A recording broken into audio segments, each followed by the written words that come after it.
Hey, what's up guys? Kurt Anderson here again from Urhi showing you another tutorial. Today we're going to be covering muzzle flashes. Muzzle flashes are used widely in any action film. They're the over-the-top sort of bright ends that come out of a gun to make it look like it's firing when it's really not. Now, of course, you don't use real guns because that'd be really dangerous. So what you do is you take an airsoft gun and you pretend to fire. And then you'd add muzzle flashes to it to make it look good. Now, a lot of people's muzzle flashes don't look good. And there's a lot of reasons why. I'm going to show you what people commonly do to make theirs look bad. I'm going to help you create one to make it look good. First off, import your footage, make a new comp, basic stuff. Then we're going to take our footage and we're going to track it at the point. First we're going to trim it actually. So we're going to take it, and I think right there he fires, so I'm going to pull it back to right here. And then he fires, and then that's about good right there.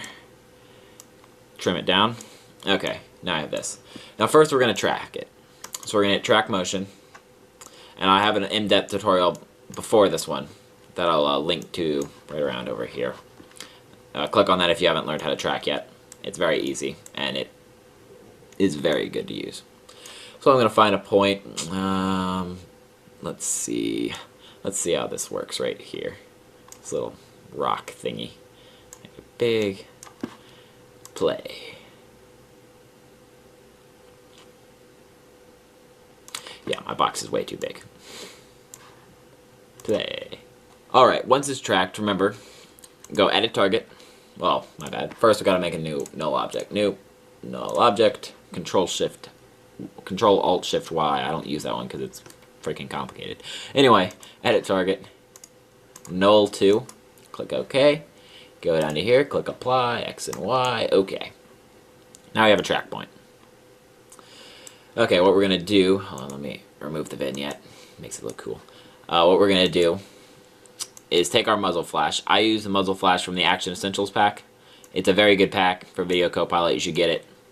But of course there are ways, not ways, there are a lot of other things, a lot of free stock footage that you can get. Just search free stock footage online, and you can get some stock footage and some muzzle flashes to begin with.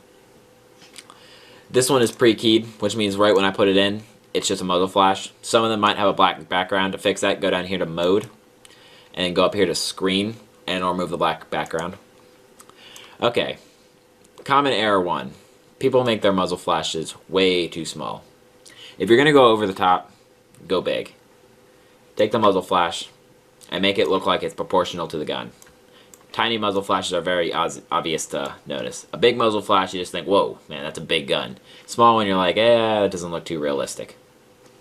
This is about the right size. It's about the width, height of the gun, and it's about just about half the gun, maybe a fourth of the gun long. Looks good. Okay, now we're going to take it, and we're going to attach it to our null object.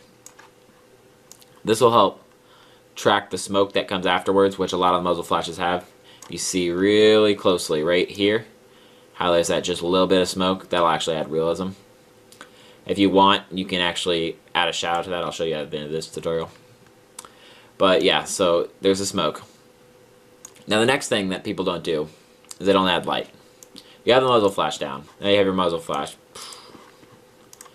Now you're going to want to put it where he fires. So you see there's a little bit of a kickback right there.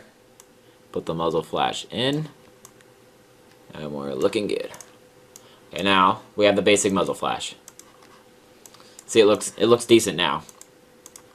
Okay, next thing we do is also remember another common mistake. Make sure it's only 1 frame long. If it's 2 frames long, it'll be kind of obvious to look at. You don't want people to be staring at your muzzle flashes for a long time. You just want the 1 frame quick. It's a gun firing. I mean, the bullets travel really fast.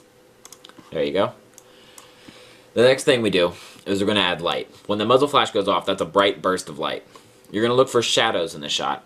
For example, down here, maybe on his hands just a little bit. See how it's shadowed right there? Maybe some of this bricks up here. How are you going to add shadows? First off, going to click on this. We're going to duplicate it, which is Control D. Once it's duplicated, we're going over to the mode. We're going to click Add. It creates this big bright box. What we're going to do is we're going to click this button over here, which makes it visible and invisible, and we're going to make the top layer invisible. Then we're going to go up here to the masking tool. And we're just going to mask those areas that we think should be lit up. So the muzzle flash is here, so maybe just back a little bit, right around here. And then this probably is just lit up just a little bit over here. So maybe some like right there. Then his hand is probably just lit up just a little bit. We can make this one really small, but remember the little things that get you. Okay, now we're going to turn it on, and of course that looks boxy. It doesn't look good at all. And also, we want to make a one frame. So first off, right when it fires, we're going to go into here, click on the layer, hit Control-Shift-D or the split button. We're going to delete this excess clip off the back. That way before it, there's nothing. Then we're going to go one frame up. We're going to hit Control-Shift-D as well. Delete the front footage. Now we just have this one burst. Actually, 2 frames. Now we just have this burst. Now, of course, it looks blocky. It looks horrible. So what we're going to do is we're going to go down into the masks and find our individual masks. Our first mask right here, which is the first one we drew over here. We're going to go to it. We're going to go to mask opacity and lower that way down. And we're going to take the feather and pull that way up. The feather will help it blend in the background. See? See what that did? Now it just looks like a little bit of a light down there. Also, it might be just slightly too bright. We can lower that just a little bit too, just there. Okay. And then also remember, your light lasts 2 frames, your gun flare lasts 1. So we're going to take it and we're going to hit mask opacity. We're going to go over 1 to this frame, and we're going to cut this in half, whatever it was. So now it lasts 2 frames. Makes it look good. Okay, go down to the second mask, do the same thing. Lower its opacity way down, and feather it. Now see how that feather goes off? We can use the mask expansion tool and pull it back in just a little bit.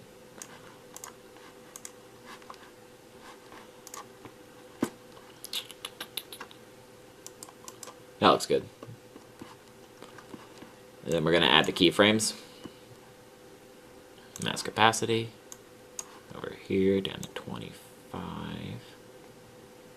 Then we're going to do the hand as well. Take it, feather it, lower the opacity to about what looks natural. About that. Okay, and we're going to take that and click habit. And now we got a pretty good muzzle flash going. Now look at this. See, now it looks way more realistic. Wait, hold on, let me trim the comp down so you guys can see it. Man, this is a large comp. You're going to take it, trim it down. Okay, on loop, okay. See, now it's looking real. Now it looks like someone actually fired this gun. And that is how you make a basic muzzle flash. Now, if this was automatic firing, what we do is we just add a bunch of them. And remember, if you have a bunch of muzzle flashes, use them all. Don't use the same one over and over again. People will start to look at it and figure that out, and it won't look real at all. In the next tutorial, I'm going to cover some more advanced things of muzzle flashes. For example, making the bullet that comes out of here fly out, and also maybe a displacement map. Displacement map would make it so it like bubbles at certain places. It looks kind of cool. Anyway, thanks for watching. Remember to rate, comment, subscribe. Subscribe to this channel if you want more tutorials behind the scenes of our main channel, which is, I say, pretty funny most of the time. And also subscribe to our main channel where you can see all this put to action and some really cool action adventures. Thanks for watching. Kurt Anderson signing off.